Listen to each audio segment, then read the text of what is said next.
দেখেন, আমি আসলে মনে করি একটা এই ধরনের একটা সংগঠন থাকার প্রয়োজন আছে, এটাকে অস্বীকার করার কোনো সুযোগ নেই। আমি বাইরে ছিলাম বলে র্যাব তো পুলিশেরই একটা সংগঠন, সুতরাং এখানে আলাদাভাবে আমরা দেখছি না। 2026 তারিখে র্যাব ফোর্সেসের 12তম মহাপরিচালক হিসাবে দায়িত্বভার গ্রহণ করি। এজন্য প্রথমেই আমি মহান রাব্বুল আলামিনের নিকট কৃতজ্ঞতা এবং শুকরিয়া জ্ঞাপন করছি এবং প্রার্থনা করছি তিনি যেন আমাকে আমার উপর অর্পিত দায়িত্ব যথাযথভাবে পালন করার তৌফিক দান করেন।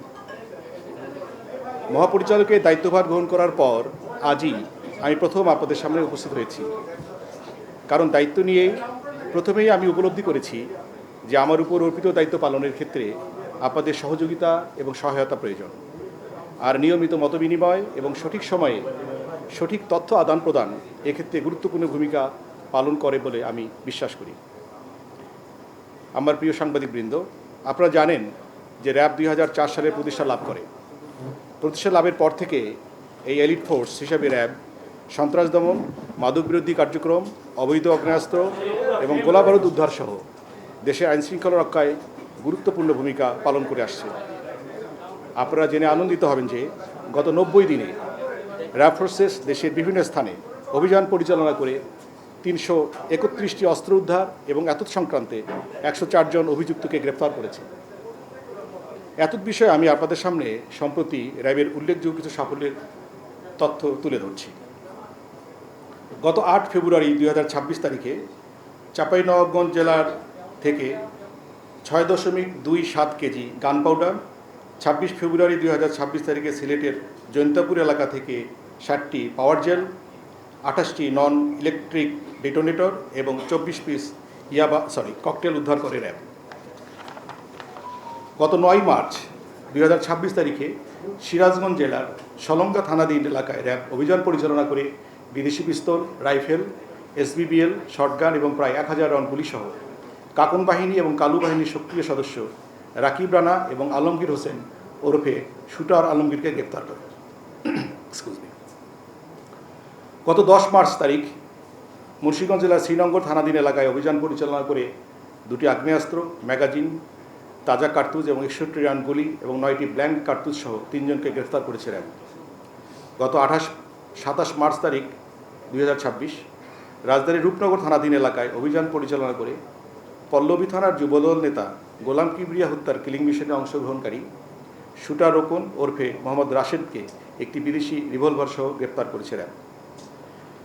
আপনারা সকলেই জানেন যে চট্টগ্রাম জেলার সীতাকুণ্ড থানায় জঙ্গল সলিমপুর ছিল অপরাধীদের অভয়ারণ্য এবং অবৈধ অস্ত্র মজুদের একটি নিরাপদ স্থান।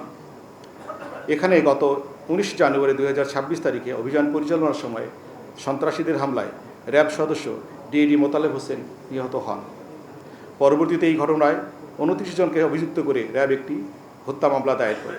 এরপর গত 9 মার্চ 2026 তারিখে জঙ্গল সলিমপুর এলাকায় যৌথ অভিযান পরিচালনা করে পুলিশ এবং র্যাব যৌথভাবে সর্বমোট 20 জনকে গ্রেফতার করে এবং উল্লেখযোগ্য সংখ্যক বিদেশি পিস্তল, SBBL, পাইপগান, এয়ারগান, তাজা অ্যামুনিশন, শটগানের কার্তুজ, গুলির খোসা এবং ম্যাগাজিন উদ্ধার করে।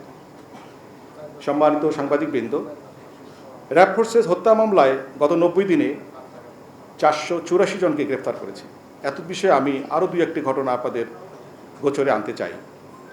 গত 8 মার্চ 2026 তারিখে ঝিনাইদহ জেলার সদর থানাধীন এলাকায় বৈষম্যবিরোধী ছাত্র আন্দোলনের জেলার যুগ্ম মুখ্য আহ্বায়ক ফারদিন আহমেদ নীরব হত্যা মামলায় 3 জন অপরাধীকে এবং আসামিকে গ্রেফতার করেছে র্যাব। মাদারীপুর জেলার সদর থানাধীন এলাকায় সন্তান কর্তৃক পিতা মন্টু শিকদার হত্যা মামলার আসামি মোহাম্মদ সালে প্রকাশ ওরফে কায়ুম শিকদার এবং নাসির শিকদারকে গত 21 মার্চ তারিখে গ্রেফতার করেছে র্যাব। নারী এবং শিশু নির্যাতন আমাদের সমাজের একটি বহুল গঠিত সমস্যা।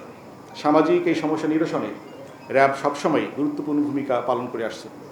গত 3 মাসে রাজধানী ঢাকার কেরানীগঞ্জ, নরসিংদী, সুনামগঞ্জ, চট্টগ্রাম, যশোর, পাবনা, রংপুর সহ দেশের বিভিন্ন স্থানে সংগঠিত ধর্ষণের ঘটনায় অভিযুক্ত প্রায় 175 জনকে গ্রেফতার করেছে র্যাব।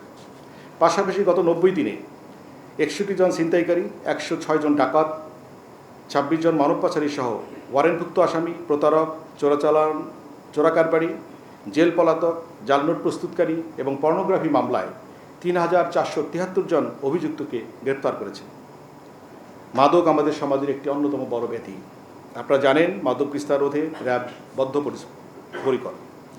গত ৯০ দিনে র্যাব মাদক বিরোধী অভিযানে ২৪ কেজির অধিক হিরোইন, ৭,০০০ বোতল অধিক ফেন্সিডিল এবং ৫,০০০ কেজি গাঁজা এবং ১৫ লক্ষ পিস ইয়াবা সহ ৪,০০০ লিটার বিদেশি মদ সহ অন্যান্য আরও মাদক দ্রব্য উদ্ধার করে এবং এত সংখ্যাতে প্রায় ১,১১৫ জনকে গ্রেফতার করে। প্রিয় উপস্থিতি, আপনারা জানেন যে আমাদের সমাজে প্রায়ই হিনিয়াস ক্রাইম, যেটা আমি আসলে নৃশংস অপরাধ বলে ট্রিট করতে চাই, গণ্য করতে চাই, এটা এই সমস্ত অপরাধ সাধারণত জনমনে চাঞ্চল্যের সৃষ্টি করে। জনমনের স্বস্তি ফেরাতে এসব অপরাধীকে দ্রুত আইনের আওতায় আনতে আইনশৃঙ্খলা বাহিনীর অত্যন্ত গুরুত্বপূর্ণ ভূমিকা থাকে এবং এই বিষয়গুলো অত্যন্ত স্পর্শকাতর হয়ে দাঁড়ায়। এ ধরনের অপরাধীদের আইনের আওতায় আনার ক্ষেত্রে র্যাব সবসময়ই সর্বাধিক গুরুত্ব দিয়ে বিবেচনা করে, এবং এই অপরাধীকে ধরবার চেষ্টা করে থাকে।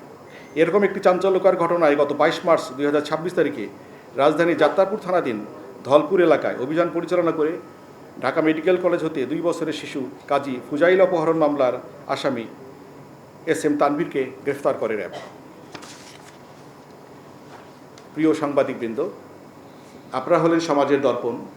আশা করি অতীতে যেভাবে আপনারা বিভিন্ন অপরাধ দমনে তথ্য দিয়ে র্যাবের অর্জনকে জাতির সামনে উপস্থাপন করেছেন, আমাদের গঠনমূলক সমালোচনা করেছেন, সহায়তা করেছেন, ভবিষ্যতে আপনারা আপনাদের সহযোগিতার মাধ্যমে এ ধারা অব্যাহত রাখবেন। সকলের সহযোগিতায় আইনশৃঙ্খলা পরিস্থিতি স্বাভাবিক রাখার মাধ্যমে শান্তিপূর্ণ এবং স্থিতিশীল বাংলাদেশ গড়তে আমরা দৃঢ় প্রতিজ্ঞ এবং আমরা চাই সবার জন্য বাসযোগ্য একটি বাংলাদেশ গড়ে তোলা। এক্ষেত্রে আপনাদের সকলের সহযোগিতা পাবো এবং সবাইকে নিয়ে আমরা এগিয়ে যাব ইনশাআল্লাহ। সকলের প্রতি শুভকামনা রইল। আপনারা সবাই সুস্থ থাকবেন, ভালো থাকবেন।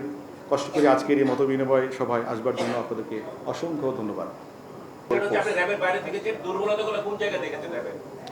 দেখেন, আমি আসলে মনে করি একটা এই ধরনের একটা সংগঠন থাকার প্রয়োজন আছে, এটাকে অস্বীকার করার কোনো সুযোগ নেই। আমি বাইরে ছিলাম বলে র্যাব তো পুলিশেরই একটা সংগঠন, সুতরাং এখানে আলাদাভাবে আমরা দেখছি না এবং র্যাবের এখানে থাকার প্রয়োজনীয়তা সম্পর্কে কোনো দ্বিমত নেই।